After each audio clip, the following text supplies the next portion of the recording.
बिस्मिल्लाहिर्रहमानिर्रहीम अस्सलामु अलैकुम वरहमतुल्लाहि वबरकातुहू।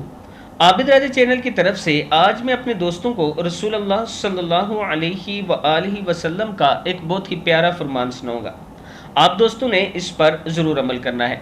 हज़रत आयशा सिद्दीक़ा रज़ी अल्लाह ताला अन्हा फरमाती हैं कि जुमा पढ़ने के लिए लोग अपने घरों और बुलंदी वाली जगहों से ऐसे कपड़े पहने हुए आते थे कि इन पर गर्द गुबार पड़ा होता था और इनसे बदबू भी आती थी। इनमें से एक आदमी रसूलुल्लाह सल्लल्लाहु अलैहि वसल्लम के पास आया।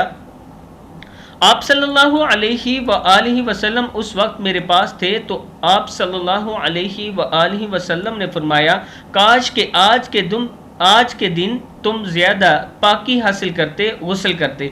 यानी जुमे को गुस्ल करना चाहिए और साफ़ सुथरे कपड़े पहनकर खुशबू लगाकर जुमा पढ़ने के लिए जाना चाहिए और कोशिश करनी चाहिए कि खुतबा शुरू होने से पहले मस्जिद पहुँचे और खुतबा सुने, उससे कुछ हासिल करें, सबक हासिल करें। खुतबे में अहादीस बयान हो रही होती हैं, खुतबे में वाक़यात बयान हो रहे होते हैं। आप दोस्त उन्हें गौर से सुना करें, उनसे आपको बहुत सी तालीम मिलेगी।